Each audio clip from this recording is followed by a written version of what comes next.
In the middle of the pouring rain. It's a quality song. Marco and Walking in Memphis. Talking of quality songs, we're off to Stockholm to talk about Eurovision soon.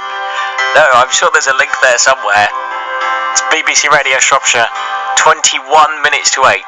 God's Kaleidoscope is the title of a book which tells the story of one Shropshire Christian. George Falconer lives in the Oswestry area, and it was his faith that actually brought him to this county.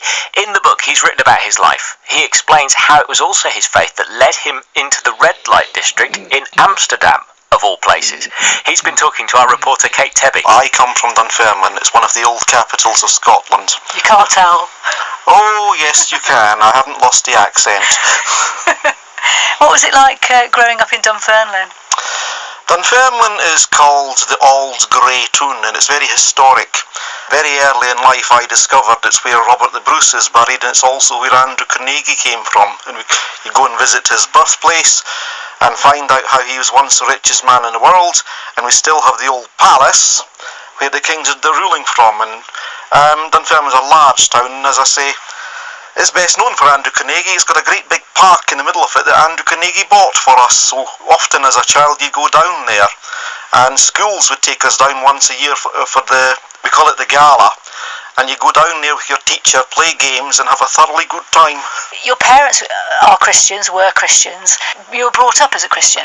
Well, it'd be more accurate to say we grew up going to church, but it was later in life that I had a conversion experience, and that's what made me a Christian. But I certainly had the rudiments of it by going to a church, so when the time came when I was converted, I actually understood what was happening. I understood what the Bible said. But when you were a child, did you actually it was going through the motions, and then did you turn your back on that?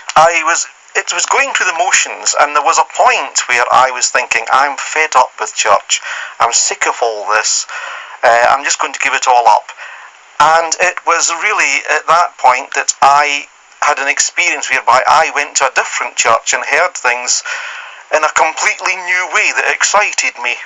I went to this new church thinking, I don't like sermons. Preaching is boring. So I'm not going to like this place. Well, I was wrong. First time I went, I thoroughly was gripped by it. I only intended to go once, but I kept on going, and it was good for me. And how old were you then?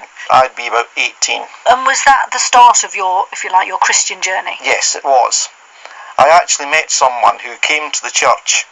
He told me that salvation was a free gift, and as soon as he said that, all those Bible verses I already knew, I suddenly understood them, and that was my conversion experience. That is what changed my life, and it eventually led me to where I am now. And where you are now is working at the Quinta Centre in Oswestry. Yes. For Operation Mobilisation. Yes. Tell me a little bit about what Operation Mobilisation is. It's a large international mission which started almost 60 years ago by a man called George Verwer, who's from the United States. We run short-term missions all over the world. We work with churches, we have projects, we do some relief work, and we have a ship called the Logos Hope, which sails all over the world, and it's got Christian books on it, and people come and visit the ship, they have conferences on it. And what do you do? I'm the mailroom manager. I send out the prayer letters and the magazines all over the country, thousands of these things, year in, year out, and to encourage people to pray and to give and to become involved in missions and to support missions. Operation Mobilisation pioneered those things. Throughout the world, in a number of different countries, we will have projects that are usually supported by local churches in the country, where people can go for 2 or 3 weeks, or sometimes a bit longer, and get some experience of being part of a missions organisation, and often that's life-changing for them. Certainly for me, when I did short-term mission, it was life-changing for me. George Falconer, and you can hear why his trip to the red light district of Amsterdam was life-changing next week on Sunday's Breakfast Show. His book, by the way, is called God's Kaleidoscope. It's printed by Onwards and Upwards Publishers.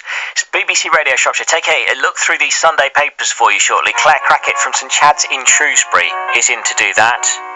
Has Eurovision managed